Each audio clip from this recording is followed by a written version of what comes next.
Well, hello again and again.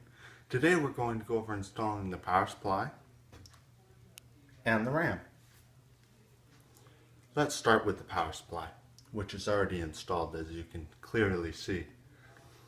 Power supplies come with different connectors, like this, which is a 4-pin Molex connector, this, which is a PCIe connector, and SATA connectors, as well as 24-pin motherboard connectors for the motherboard.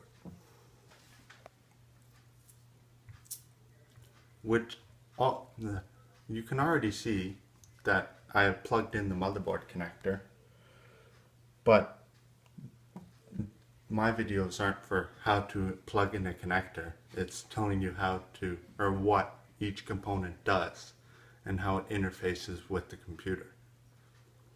Now let's move on to the RAM. The RAM, or random access memory, is the short-term memory of the computer, or the short-term calculation space for the CPU. So the more RAM you have, the faster your computer. As well as the more RAM you have, the faster you can recall data from your computer. Now let's go over installing a RAM. I'm going to do this on video. What you do is you have to line up the different parts of the RAM. One side's bigger than the other on DDR3, and on the connector there's a notch. So you line up the notch, you set it in the slot, and then you push down on one side until it clicks, and then the other side.